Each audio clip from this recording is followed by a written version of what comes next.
Hey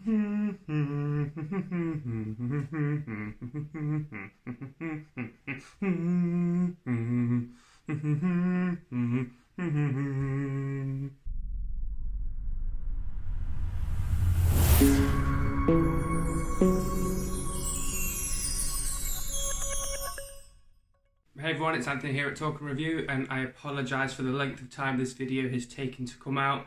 I've literally just got over that it's over, it's done, and we've got no more Game of Thrones.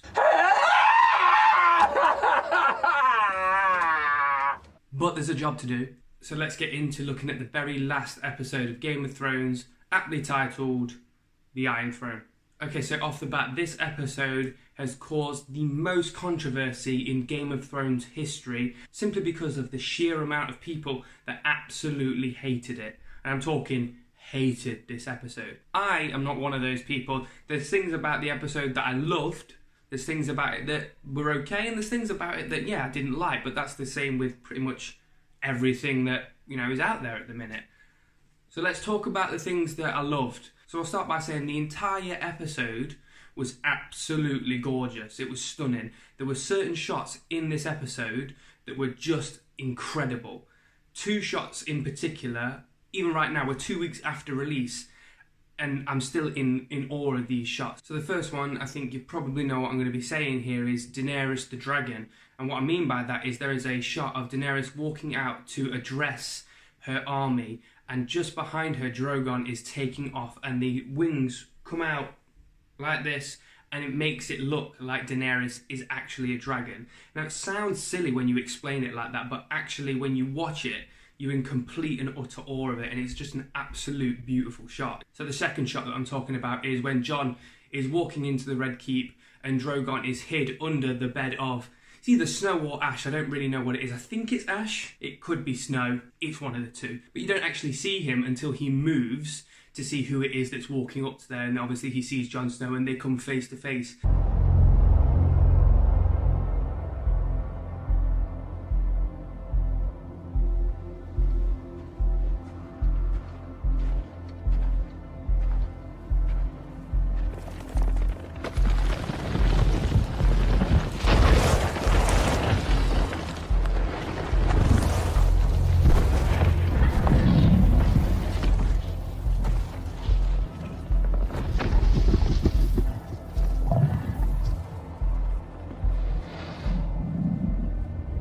The other thing that I really like about this episode is the fact that the Stark family end up essentially winning, which is really nice to see, because ever since the very first episode all the way up until the last, all that they have seen is loss, really. They lose everyone, and it's almost a case of you almost kind of get accustomed to the fact that these people are essentially destined for death, destined for doom. But what this episode does nicely is it puts all the remaining people of that family exactly where they need to or want to be.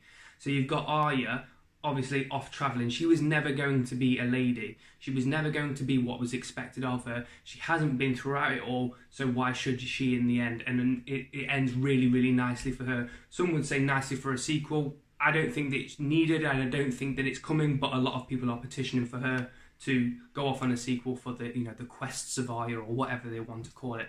Sansa as well. Sansa's obviously someone that's always wanted to be a lady. She's always wanted to be a person of nobility and power, and she's got that now. She's now the Queen of the North. Not probably something she was expecting earlier on, but it's definitely something that is very fitting for her character through her development of leading up to where we are now. And lastly, Jon. Now, whilst obviously he is a Targaryen by blood, he is a Stark at heart, and ultimately he ends up where he was most happy, where he belongs, really, and he belongs beyond the wall. Ever since series 1, he was begging to go to the wall. He wanted to go to the Night's Watch. It's where he found his home. It's where he found where he wants to be. Ultimately, he doesn't want the throne. He doesn't want power. He just wants peace. And I think what this episode did is it gave Jon the peace that he wanted and he needed by ultimately sacrificing everything that we thought was going to happen, i.e. him being the heir to the throne and gaining the power. And I think that was a really nice way of ending Jon's story, by basically saying he never wanted it, he never should have it. What he wants is peace, so let's give him peace. And overall, I think it was a nice conclusion to the story. Yes, it was rushed.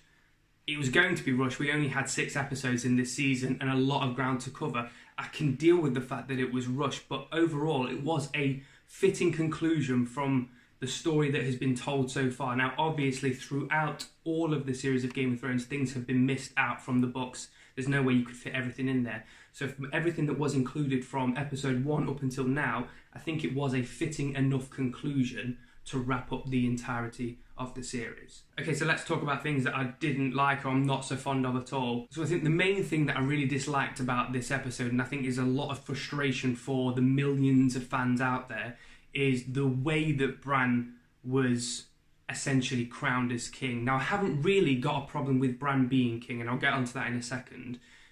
But the way that it happened felt far too easy and far too rushed to say how difficult everything has been up until now. And yes, all the war is over, all the tyrants are gone, so this should be easy. It shouldn't be easy. You're crowning your next king. You're crowning the person that is essentially going to be the most important person in Westeros, and it all just felt like, let's just give it him. Why not? He seems like a good fit. And from someone that was, I know it was Tyrion that suggested it, but from someone that was being held as a captive because he committed treason, why is everyone giving him the airtime to listen to him, to even then say, yeah, that's actually a good idea, Tyrion, well done. It just didn't feel right. And I think, again, this is an element of the episode and the series really that felt rushed to get to the conclusion. Bran being on the throne doesn't bother me. It makes sense for the people of Westeros to have a king that knows everything that's came before. To them, it makes sense. Who better to be king than someone that knows everything? The problem is for us as viewers is the fact that Bran hasn't really been involved in this season, or probably last season, as much as he should be if he was always going to be king. And then that becomes a problem, because when you don't include someone in a story and then say, actually, he's going to be the top guy now, it's like, well, where did that come from? And that's where the disconnect comes from, I think, for a lot of people, are saying, look, where did Bran come from? Why Bran all of a sudden? If you were going to make him the king all the way through, which obviously he was going to be, include him in a lot more. Keep him involved in the story, rather than him just staring at people and making them feel a little bit weird, really. It just felt a little bit odd. Bran was a source of a lot of jokes throughout this season, and then when it comes to the final and he's now the king, it just feels a bit weird. We don't need any more of...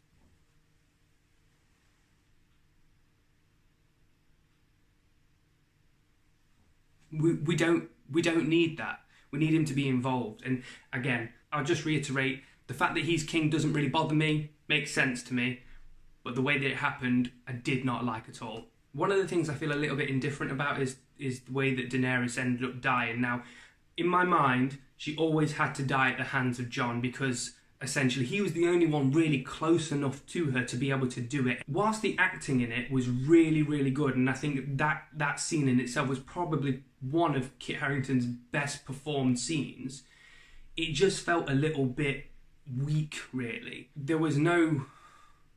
I don't know, I'm not too sure how I would have done it differently, but it didn't have the impact that I was expecting it to have. And this is possibly because there was a lot of expectation for Daenerys to actually die, and because I had that expectation anyway, when it happened, I wasn't as shocked as maybe they wanted me to be. I don't know, maybe it's just me, I don't know. Oh, one of the other things that I really, really loved about this episode was when Drogon destroyed the Iron Throne. I've wanted that Iron Throne to be destroyed for a long, long time now, and I initially thought the Night King was going to do it. Obviously, those dreams were shattered in episode 3. However, it was really, really nice when Drogon melted down the Iron Throne to essentially say, this is the reason why my mother has died. It shouldn't exist anymore. It's going. And I thought it was a really, really well played scene. So there are a lot of people out there that are saying that they have better ways in which they think it would have ended. I personally have my own thoughts on the way that I would have liked this season to pan out rather than the last episode. But I just want to throw it out there that this petition for people to sign for them to completely redo season 8, you clicking on a button is not going to make them reshoot it. Get over yourself, deal with it. Like I said, I have my thoughts on how the season should have ended. I personally think episode 3, 5 and 6 probably should have been swapped round. I think the race for the Iron Throne should have been first. you kill off a bunch of people there, and then you have the war for the living, because who you have left then, the few you have left, it means a lot more if and when they actually die. And I think that the race for humanity itself is a little bit more impactful than the race for an Iron Throne. And I think that if they would have done that the other way round, it might have had a little bit more of an impact. And plus, you may have got more of a satisfying conclusion for the Night King, which I'm not over, by the way, not by a long shot. And I think had it been done that way, a lot more people would be satisfied with the way that it ended, because it doesn't feel as rushed and it pans out a lot more in keep with how it's been leading up to the end. As I said in reviews before, the big bad has always been the White Walkers, and to kill them off earlier on in the season didn't really make sense to me. And I think if they would have swapped those round, that would have been a more fulfilling conclusion. But as I said, we are done. No more Game of Thrones. It does leave me feeling quite sad a little bit. I'm not going to lie. Game of Thrones has been a big part of not just mine, but everyone's lives for so long. And now that it's over, you know, it is a sad occasion, but you have to remember what we did have. I'm extremely happy with everything that we've been given. Yes, there are things about it that I don't like. There's things about all TV shows that I don't like. So try not fixate on the negative. Take it for what it is on the positive, and just, if you're going to watch it again, just enjoy it. But it's, you know, it's done and dusted now. We're not going to get any more of it. So overall, as I said, I think it was a fitting conclusion. Could have been done differently. I think I have my own opinions. Everyone's got their own opinions on it. Let me know what your opinions of it in the comment section below, and make sure you like and subscribe to the channel. Obviously, we're finished with Game of Thrones now, so they won't be coming out, but we do have many more reviews that we're going to be coming out throughout the rest of the year. So if you want to get the notifications for the reviews coming out, make sure you click that bell. You can always find us in the usual places on social media, obviously Facebook and Instagram, where we're updating those on a regular basis. And I'll see you for the next review. Peace!